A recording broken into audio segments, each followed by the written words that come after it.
নমস্কার,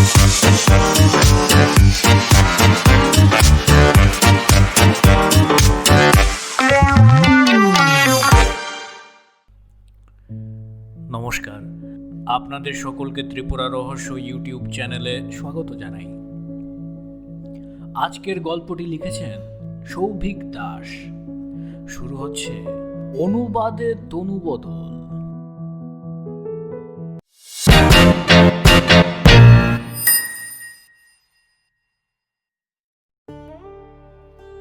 কপালে থাকলে অশোক বনে চেরিও ফোটে। লাইব্রেরির শেলফে রক্তলাল রোমাঞ্চ গ্রন্থাবলীর মাঝে হঠাৎ এমন গোলাপি প্রচ্ছেদের রম্য গ্রন্থ মিলে যাবে আশা করেনি হিমিকা। একপাশে গোয়েন্দা কিরিটির রোমহর্ষক রাত নিঝুম, অন্য পাশে ঘুম নেই। মাঝে দুম করে দুর্লভ গ্রন্থ the owl in the attic and other perplexities, অর্থাৎ চিলেকোঠায় পেঁচা এবং অন্যান্য হ্যাপা। তা নিঝুম রাতে পেঁচায় যদি চিলেকোঠায় চেঁচায় এবং জীবনে যদি অন্যান্য হ্যাপা থেকে থাকে, তাহলে কোন খ্যাপায় ঘুমোতে পারে? এরকম নামের 3টে বইয়ের তো পাশাপাশি থাকার কথা। ইংরেজি বইটি হাতে তুলে নিল হিমিকা। লেখক জেমস থার্বার। বারবার হাত বদলের ইঙ্গিত বইটির দশায়। তবে মাকড়সার জাল বলে দিচ্ছে অনন্তকাল ধরে এই বই স্পর্শাভিলাষী। লাইব্রেরির এই অংশে সত্যান্বেষীদের অন্বেষণে আসা পাঠকের কাছে বইয়ের নামেই তো বিধিবাম। কিন্তু হিমিকার কাছে থ্রিলারের মাঝে কমেডির ফিলার মন্দ নয়। বইটি নিয়ে পাঠগ্রহের নিভৃত কোণে মোমেন্ট খুঁজে নিল হিমিকা। কিন্তু ফিলারের মধ্যে যে এভাবে থ্রিলার ঢুকে যাবে তখনও সে ভাবতে পারেনি। হালকা খিদের চোটে সবেমাত্র মুখে পুড়েছে একটা বিস্কুট। 10ম পৃষ্ঠায় ফিনফিনে কাগজের 2 ভাঁজ করা একটা চিরকুট। বিস্কুটটা টপ করে মুখে পুরে চিরকুট হাতে তুলে নিল হিমিকা। ভাবল কোনো পাঠকের গ্রন্থ সংক্রান্ত টিকা। কিন্তু চিরকুটের লেখাটা পড়েই চিরতা গেলা মুখে টুক করে বই এবং চোখ দুটোই বন্ধ করল। অন্যের চিঠি না বলে পড়ে ফেলা জীবনেই প্রথম। বঙ্গলিপির ব্যবহারের স্বল্প শব্দে লেখা প্রেমলিপিকা। অনুমান করাই যায় এই বইয়ের শেষ পাঠক এটিকে পৃষ্ঠা নির্ণায়ক হিসেবে ভুলবশত ব্যবহার করে ফেলেছিলেন। কিছুটা দোনামানা সত্ত্বেও বইটি বাড়ি নিয়ে আসে হিমিকা, কারণ বইটির দুর্লভতা। তাছাড়া ওই চিঠিটি উপেক্ষা করলেই তো হলো। কিন্তু দুপুরে নিজ কক্ষে শুয়ে বইটি পড়া শুরু করতেই অনুমান ভুল প্রমাণিত হলো। বুকের উপর ধরা গ্রন্থবৃক্ষের বিভিন্ন অধ্যায় শাখা থেকে শরৎ শিউলির মতো আরো বেশ কয়েকটি চিঠি ঝরে পড়ল। এতগুলো চিঠি দিয়ে কেউ পেজ মার্ক করবে? অসম্ভব। তাহলে এই চিঠিগুলি বইয়ের খাঁজে রাখার উদ্দেশ্য? কৌতূহল শাসন করতে না পেরে হিমিকা চোখ বন্ধ করে চিঠিগুলো পড়ে ফেলল। চোখের পাতায় শুধু হালকা একটা ফাঁক রাখল। ওটাকে চোখ বন্ধ রাখাই বলে। পুরুষ যিনি লিখছেন তার লেখাগুলো কষ্ট করে হলেও বোঝা গেল তিনি অনুভূতির প্রকাশে সমানেই দুরূহ গণিত ব্যবহার করেছেন। যেমন, এই 1 সপ্তাহ বারবার তোমার সঙ্গে চোখাচোখি হচ্ছে, সেটা দৈবাত হওয়ার প্রবাবিলিটি লো। তাই মনের মধ্যে তোমার প্রতি এক ইররেশনাল অনুভূতি জেগেছে। কথা বলার সুযোগ হচ্ছে না, কারণ তুমি বান্ধবী সার্কেলের সেন্টার হয়ে রয়েছ। মহিলার চিঠিগুলি সম্পূর্ণ দুর্বোধ্য। পুরুষটির দ্বিতীয় চিঠিতে তার কারণটিও লিপিবদ্ধ। ভারতকে উত্তর বাই দক্ষিণ এরকম একটা ফ্র্যাকশন ভাবলে তোমার আদি নিবাস যে ডিনোমিনেটরে, সেটা তোমার লিপি থেকে বুঝতে পারছি। লিপিটি কি তামিল? উত্তরের খোঁজে চিঠিগুলিতে আধ ভেজা চোখ বোলালেও মনের জমি জবরদখলে উত্তরের থেকে প্রশ্নই এগিয়ে থাকল। পুরুষটি যে প্রেমে হাবুডুবু সে তো চিঠি থেকে স্পষ্ট। মহিলার মনের ভাব তার দক্ষিণী ভাষায় মুখ লুকিয়ে। যদি তার মনেও পুরুষটি সম্পর্কে অনুভূতি না থাকে, তাহলে সব চিঠির উত্তর দেওয়া কেন? দুজনের এত প্রেম থাকলে সামনে নিজেদের ভাষায় চিঠি লেখালেখি কেন? পুরুষটির শেষ চিঠিতে একটা প্রশ্ন। পত্র বিনিময় বাড়ছে এরিথমেটিক প্রোগ্রেশনে, কিন্তু কথার আদান প্রদান সংখ্যায় আজও আর্যভট্টের আবিষ্কারে পড়ে আছে। তোমার কাছে কি আমার ভালোবাসার রেসিপ্রোকেলটি রয়েছে? দুটোকে মাল্টিপ্লাই করে আমরা কি জীবনে এক হতে পারি? এর উত্তরও তামিলে, এবং ধুম করে চিঠির আদান প্রদান বন্ধ। গল্পের শেষটা কমেডি না ট্র্যাজেডি?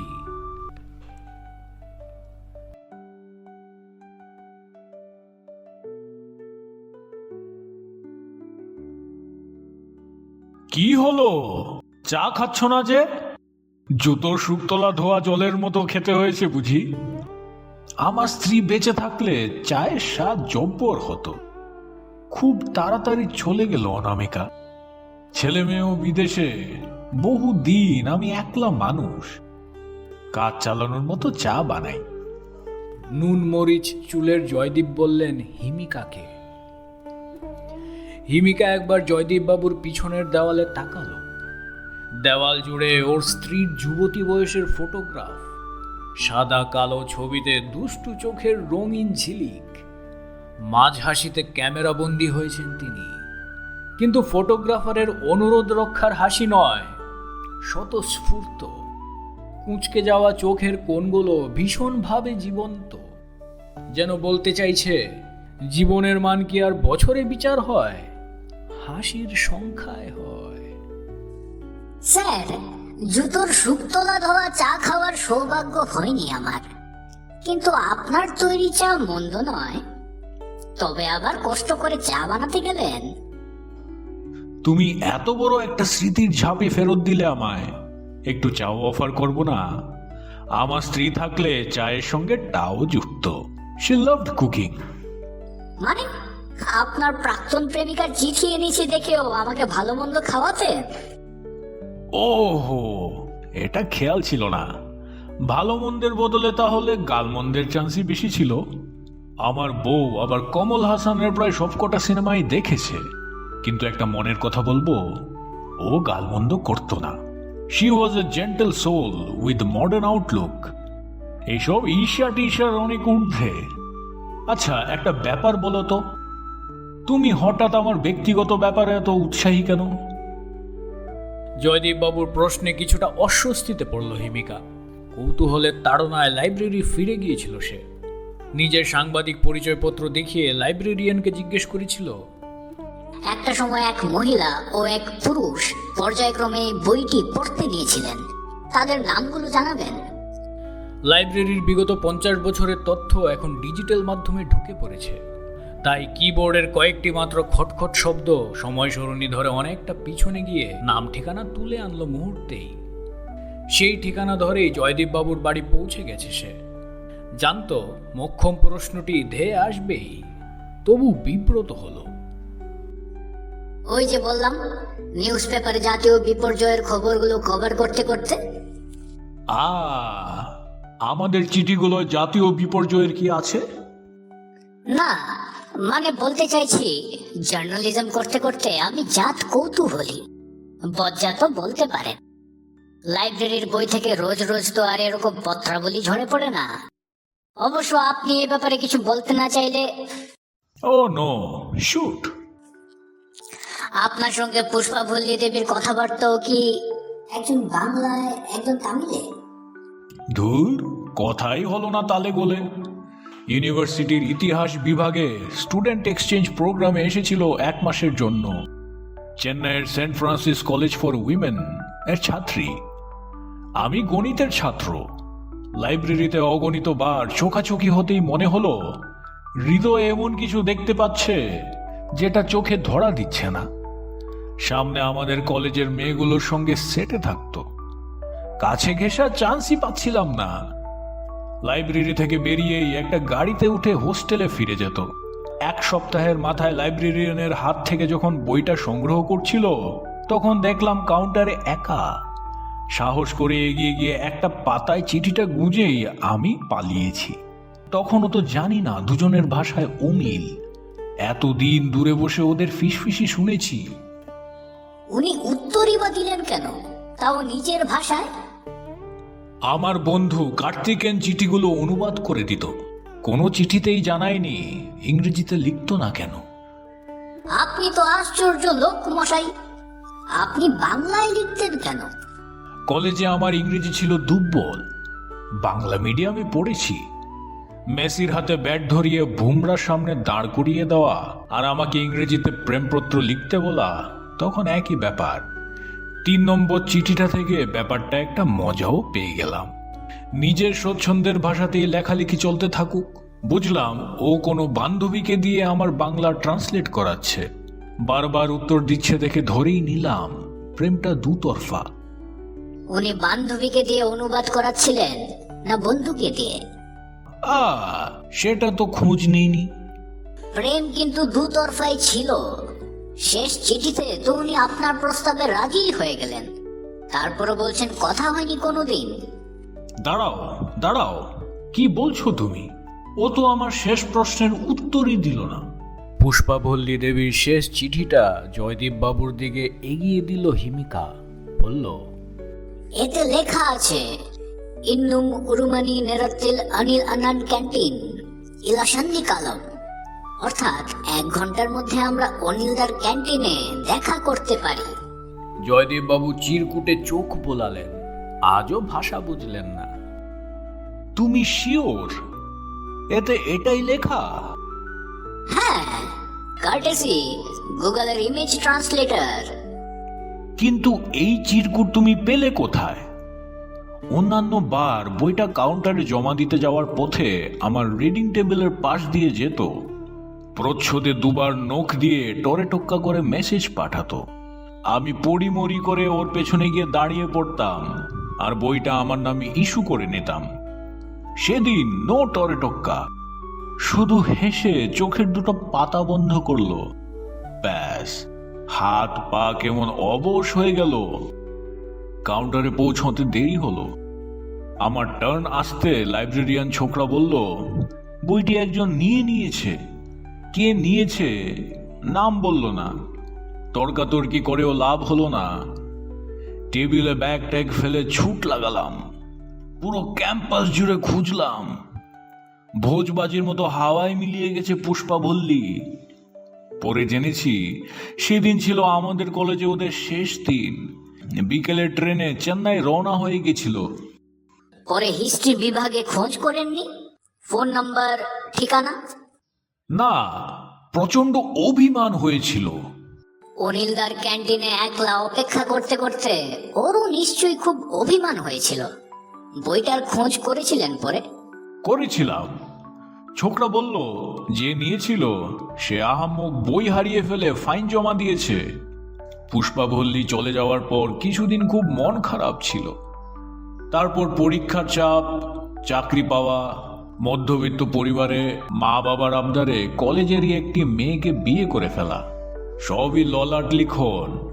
যাই হোক, আমার কোনো আফসোস নেই। শুধু আজ চিঠিগুলো ছুঁয়ে মনে হলো আমি টাইম ট্রাভেলার। কার্তিকেন বাবু এখন কোথায়? কে জানে? তোমার কি সন্দেহ হয় সেই আহম্মক বইটি হারায়নি? কার্তিকেন তার কাছ থেকে কোনোভাবে ঝেপে দিয়েছিল। কার্তিকেন বাবু আপনার ফেসবুক ফ্রেন্ড লিস্টে নেই? ফেসবুক? আমরা 80s কলেজ পড়ুয়া। 10 বছর আগে জন্মালে সমাজ পাল্টানোর স্বপ্ন নিয়ে মরতাম, আর 10 বছর পর জন্মালে মোবাইলে চোখ রেখে পথ চলতে গিয়ে। আমার ফোনটা দেখেছো? আনস্মার্ট। আমেরিকা থেকে মেয়ে আপেল পাঠিয়েছিল, অন্যের কামড় বসানো আপেল ছুঁইনি। বন্ধু তথা অনুবাদকের নামটুকু নিয়ে চেয়ার ছেড়ে উঠে দাঁড়ালো হিমিকা। 40 বছরের পুরনো সেই মুহূর্তগুলো জঙ্গলের শুকনো পাতার মতো পড়ে আছে। আপনার অনুমতি নিয়ে একটু ঝড় তুলতে চাই। পাতাগুলো তছনছ হতে পারে।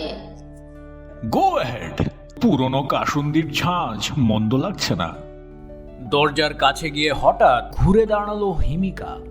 পেনের পিছনটা কপালে 3 বার ঠুকে বলল, এই গোটা ঘটনায় একটি লোকের ভূমিকা মিস করে যাচ্ছি আমরা।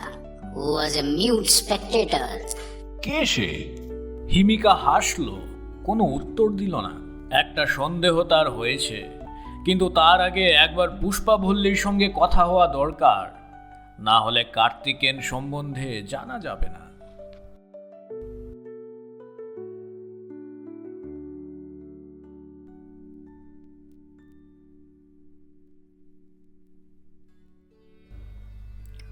পুষ্পা ভল্লির সন্ধান পেতে সময় লাগলো। বিশ্ববিদ্যালয়ের কাছে 40 বছর পুরনো এক্সচেঞ্জ প্রোগ্রামের কোনো রেকর্ড নেই। সেন্ট ফ্রান্সিস কলেজে ফোন করেও লাভ হলো না। একটু মাথা খাটাতে সেন্ট ফ্রান্সিস কলেজের প্রাক্তনী সংগঠনের সঙ্গে যোগাযোগ স্থাপন করা গেল। হিমিকা নিজের সাংবাদিক পরিচয় দিয়ে ইমেইল করল। মিসেস পুষ্পা বল্লি সম্পর্কে জানতে চাই। উত্তর এলো, মিসেস নন, মিস। এই ওর ফোন নম্বর। যোগাযোগ করল হিমিকা। প্রযুক্তির ব্যবহারে জয়দেব বাবুর থেকে অনেক বেশি সড়গড় প্রফেসর পুষ্পা ভল্লি দেবী। অনলাইন ভিডিও কলে জানালেন ওর কাছে জয়দীপ বাবুর হয়ে যেচে উকালতি করেছিলেন কার্তিকেন। তাতে জয়দীপের ভদ্রমর্জিত রূপটা জানতে পেরে দেখা করতে রাজি হন তিনি। নয়তো উত্তম কুমারের মতো হ্যান্ডসাম একজনের সঙ্গে চিরকুট আর চোখের চাহনিতেই ফ্লার্ট করা সীমাবদ্ধ রাখতে চেয়েছিলেন। উনি সেদিনও প্রেমে গদগদ সম্পর্কে বিশ্বাস করতেন না, আজও করেন না। খাতায় কার্তিকের নামটা কাটতে কাটতে হিমিকা মনে মনে বলল, যা, তাহলে বাকি রইল সেই বেটা ছোকরা লাইব্রেরিয়ান। পুষ্পা ভল্লিকে জানালো, আপনার শেষ চিঠিটি হাতে পাননি মিস্টার জয়দেব। আপনি হয়তো ক্যান্টিনে অনেকক্ষণ অপেক্ষা করে ওর উপর রাগ করেছিলেন। অফকোর্স, কিন্তু শেষ চিঠি পেল না কেন? হয়তো লাইব্রেরিয়ান ছোকরার আপনাকে পছন্দ হয়েছিল, কিংবা জয়দেব বাবুকে ঈর্ষা। বই রেখে দিয়েছিল এমন সেকশনে যেখানে থাকার কথা নয়, কাকতালীয় ভাবে আমার হাতে এসে পড়েছে। He was quite a normal guy. চুপচাপ নিজের কাজ করে যেত। লাঞ্চের পর ওর জর্দার গন্ধটা একটু অসহ্য লাগতো। এই যা, এটা তোমার একটা অ্যাবসার্ড সন্দেহ। ক্ষণস্থায়ী ডিজিটাল নীরবতার পর জিজ্ঞেস করলেন, আচ্ছা, জয়দীপ আছে কেমন? সংক্ষেপে জানালো হিমিকা। কার্তিকেন এবং লাইব্রেরিয়ান এই জোড়া এলিমিনেশনের পর সে এখন বুঝতে পারছে তার সন্দেহটা ভুল নয়।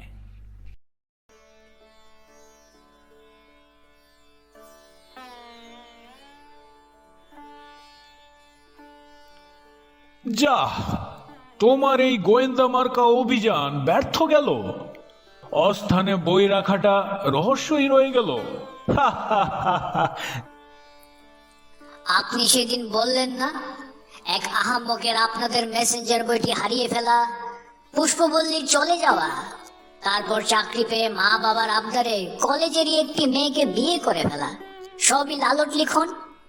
কথাটা ঠিকই, কিন্তু এই লিখন লিখেছে সেই যে বইটি শেষবার নিয়েছিল। সে বইটি হারায়নি, মিথ্যে বলে ফাইন দিয়েছে, তারপর গোয়েন্দা গল্পের তাকে লুকিয়ে রেখেছে। কোনো অজানা কারণে ধারাবাহিক চিঠিগুলো নষ্ট করতে তার মন চায়নি। সে শুধু চেয়েছিল সবটা একসঙ্গে হারিয়ে যাক, কারণ আপনি বা পুষ্পা ভল্লি আপনাদের চিঠিগুলো নিজেদের কাছে রাখেননি, সবই বইটার মধ্যে জমা করেছেন। কখনো ভাবেননি হয়তো পুষ্পা ভল্লির বই জমা দেওয়া আর আপনার ইস্যু করার মাঝে কোনো অদৃশ্য হামলাদার সবটাই গায়েব করে দেবে। তার মানে পুষ্পা ভল্লির পরে বইটা যে নিয়েছিল তার নামটা খুঁজলেই তো সব রহস্যের সমাধান। লাইব্রেরিয়ানের মুখে শোনা নামটা মনে পড়তেই গিলে ফেলল হিমিকা। মুখে বলল, নামহীন, মানে ওদের রেকর্ডে নাম নেই। বলে সে উঠে পড়ল। আমি এখন আসি, বাড়ি ফিরে খুব এম্বারেসড ফিল করব। দুদিন মিলিয়ে আপনার অনেকটা সময় নষ্ট করলাম। অবসরের পর ওই সময়ের দিক থেকে অন্তত আমি যথেষ্ট ধনী নেই বলতে ছেলে মেয়েদের কাছে বারবার উড়ে যাওয়ার দুটো ডানা। মাঝে মাঝে এসে বুড়োর সময়টা একটু নষ্ট না হয় করে গেলে। দরজা খুলে বেরোতে যাবে হিমিকা, জয়দীপ হঠাৎ উঠে দাঁড়ালেন। 1 মিনিট, গল্পের একটু বাকি রয়ে গেল মনে হচ্ছে না? অবাক হয়ে পিছন ফেরে হিমিকা। দেখে সোফা থেকে উঠে দাঁড়িয়েছেন জয়দীপ বাবু। দু চোখে ইউরেকা টাইপ আলো। তিনি বলে চললেন, আমার আগেই সেদিন যে বইটা নিয়ে নিয়েছিল সে চতুর অথচ সৎ। বই লাইব্রেরির বুকশেলফে রেখে এসেছিল, অন্যের চিঠিতে হাত দেয়নি, তাই তুমি পেলে। কিন্তু এক চালে চিঠি থেকে সাক্ষাতে উত্তরণটা বন্ধ করে দিয়েছিল। অর্থাৎ বুদ্ধিমান আর বেপরোয়া, অনেকটা কারসাজি, কিছুটা বাজি, প্রেমে ও যুদ্ধে সব কিছুতেই রাজি। এরকম একটা লোককে আমি চিনতাম। দেওয়াল জোড়া স্ত্রীর হাসি মুখের সামনে গিয়ে দাঁড়ালেন Joydeep.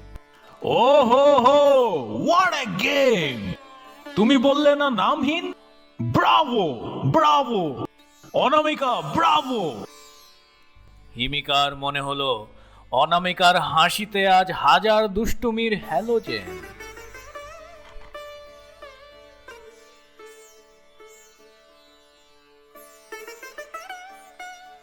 Please like, share and subscribe. Thank you.